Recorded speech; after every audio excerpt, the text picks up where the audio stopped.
Okay, Barry Pett is the ward councilor for this ward, Ward 2. That is correct. How are you, Barry? I'm doing well Yeah. On this non-rainy, gorgeous day on the deck at Beauport Hotel. I mean, you know. And congratulations on your good health, because I Thank know you. you've had a couple of procedures and you look there's great. some issues, and we're getting through it. There's always people that have something worth. I'm just happy that we live where we live. Never mind in the United States, but in the Boston area, have the finest medical care in the world. So true. Yeah, we're happy so to true. hear that, Barry. So Wonderful. Okay, so right off the top, the craziness in the last year and a half. What was it like managing the ward and being part of city government throughout COVID? Obviously, it's difficult where we were not meeting in person for many people, but I think there's been a lot of pluses with the Zoom meetings, even though they're somewhat of a pain to do, and there's some downside to it. But we were able to get some people to be able to come and participate in the processes of city government in many ways by doing that, and we're sort of hoping that when this is all done, we go back to the meeting in person, that we're going to still be able to do that. My biggest issue as the ward councilor is that the businesses, for the most part, that were suffering so horribly, and trying to assist them and getting things going, and the administration, the city administration, worked very, very hard to help the businesses, etc. We never mind, you saw the expanded dining into the streets, and then again that gets there's a few of the other merchants would rather not see parking disappear or whatever, but again, we're trying to help everybody survive, and we also have worked, myself and Councilor Cox, there was we got some legislative permission for those that had the seasonal liquor licenses, yeah. to be able, just during, it wasn't for permanent, but just for during the pandemic year, they were able to keep open, etc. And even businesses like the pasta shop and the cheese, the cave,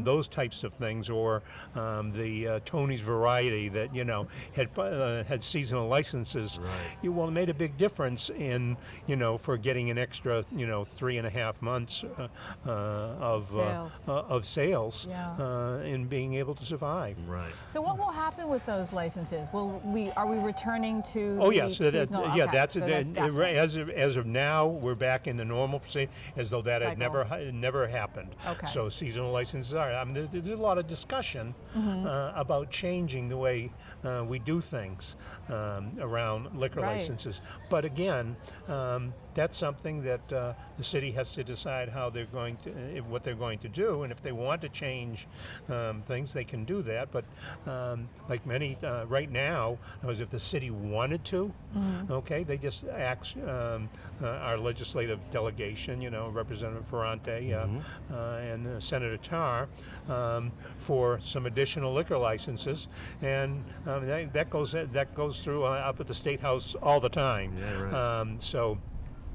They could do that, but the problem with some of this is in changing the procedures is the people who do have those year-round liquor licenses have paid a lot of money for them, and how do you you can't just change the system overnight without having a way of compensating them.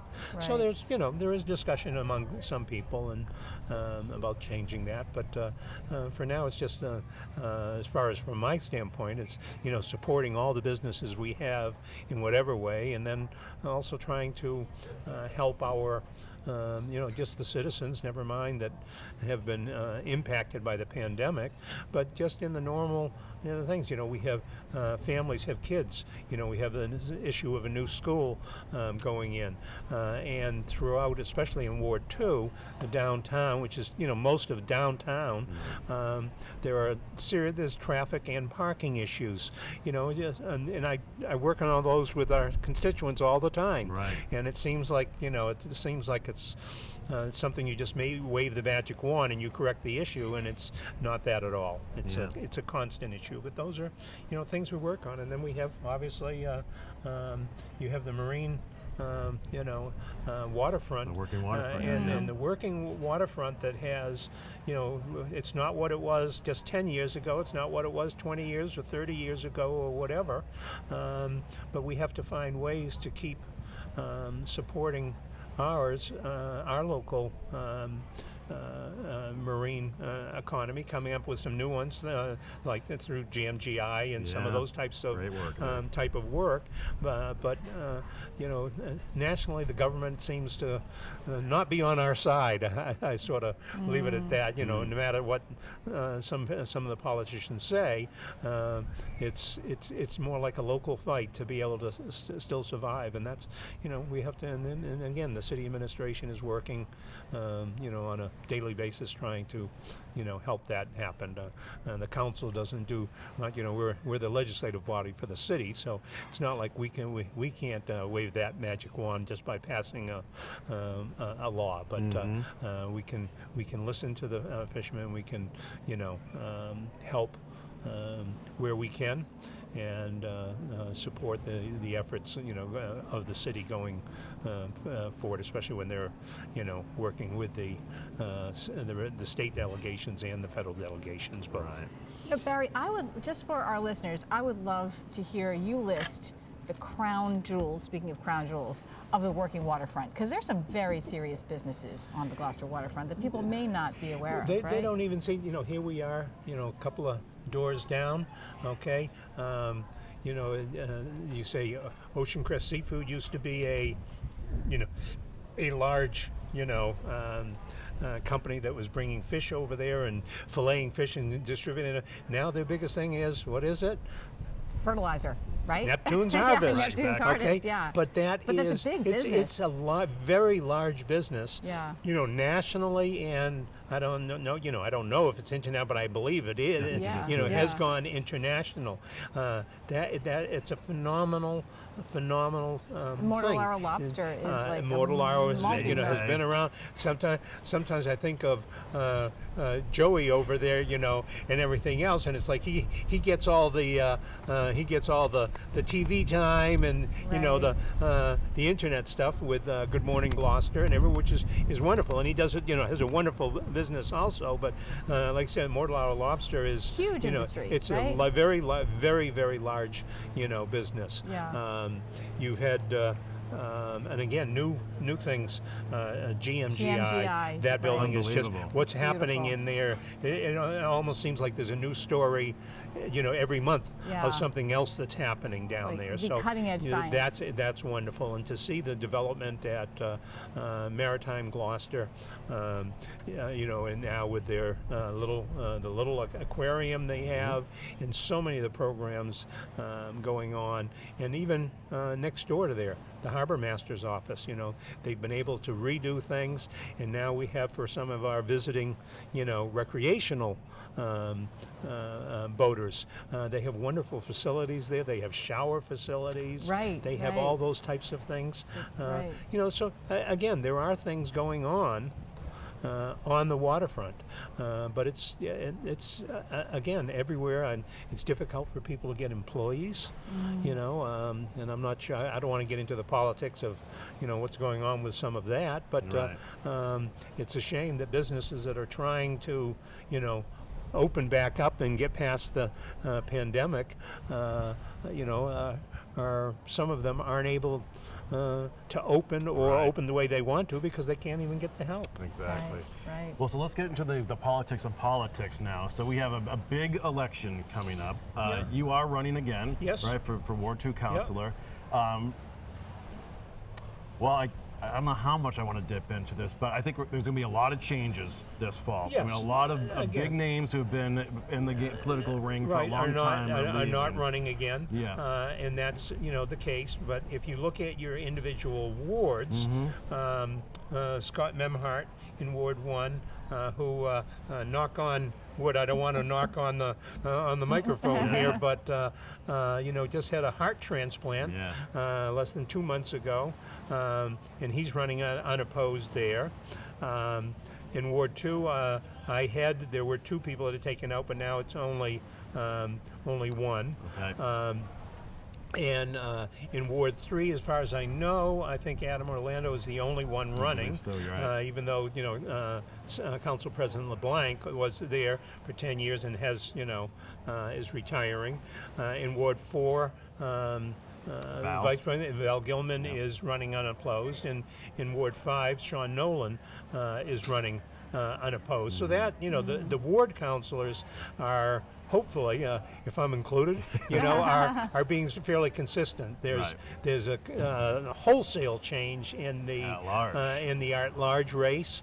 Some interesting people, including those that have served before to the city, and then there's just this huge contingent, running for mayor, and I'm not sure some of the qualifications of some of the people, whatever, but it's a great thing just to see people wanting to run for an office to get on there. I'm not sure that I like any time that we have to have a primary that isn't necessary for some kind of just because of the expense to the city. I mean, if it costs $20,000 or $30,000, that's $20,000 or $30,000 that might be able to put whatever it would be whatever use it would be put And to. as of now, Barry, it looks like we're going to have a primary, at least for the mayoral race. Yes, correct. Correct. And I there are a don't lot of think names for school I don't committee, think too. I don't think the at-large race is going to do that because there's 4 seats and Right. you have to have more than 8, Right.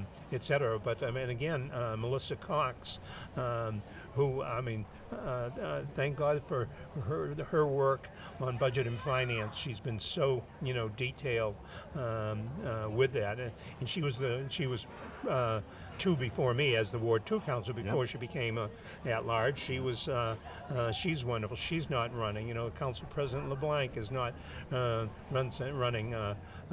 John McCarthy, who served the city for 40 plus years in the police department and has therefore phenomenal experience and knowledge of how city government works, and was a very quiet and determined individual on the council, and John's not running again. Et cetera. So again, Jen Holmgren. Yeah, and Jen, and she's not running for this time. Do you et think cetera. there's a level of exhaustion, or it's just personal issues amongst a variety of people? I think a lot of it is like family. In most cases, I don't think it's anything else. I mean, when you have say like Steve LeBlanc, when you see the picture of him with a new grandchild, and when you talk to John McCarthy, who I'm sure he has a good pension from working for the city, but he was still willing to do this, but he's got family time to do, and I think he wants to get out and do some fishing. He's gonna, I think, he probably join Jim Destino out there, out doing their fishing thing, and maybe some time down south. I think that's a lot of it. I mean, sometimes people let the personal stuff, get to them. But I think, I always say Bruce Tarr grew up working for me, and everything he knows he learned from me while he worked for me, and that's not the case, let me tell you. I don't hold a candle to that, but he always said, again, you can have a discussion about things, and we can agree to disagree, but there's no reason not to have a cordial discussion. And when you consider that in politics, basically, you're not going to please more than 50% of the people, and not going to please them more than 50% of the time. So you're already down to 1 in 4. And if you let this get to you, then maybe, again, you do have to take another look. And Well, Barry, so if people want to learn more about your platform and the issues and the challenges facing Ward 2, how can they go about doing that? The easiest thing, I'm not the most computer literate person in the world. I found you on Facebook. Well, that's what I'm I saying. did too. And you notice it still says Barry Pett for Ward 2. I did see That's that. a way to find me, and it doesn't say a lot. I've never, that's still that's where I'm at. So you can find me on Facebook. Facebook that way, or just as in on the city website, my phone number. Home number is 281-2822, and you can always Call them at call home. and leave, leave a message. And it's just again, I'm not the most literate person that way either. It's just a plain message that says, leave the message and I'll call you back. Well, Please do, and I'll do that. I love that you were able to call one of our guests and ask, "Are you showing up today?" Thank you very much for that. Wonderful. So Barry, we wish Thank you for yeah, having me. continued good health. Excellent. We, Yes. we thank you for your service as well. Good luck. Come this fall Excellent. too, and we really appreciate your time this morning. Okay, excellent. Yeah. Thank you so much. Thank you, Barry. Barry Pett, the City Councilor for Ward 2.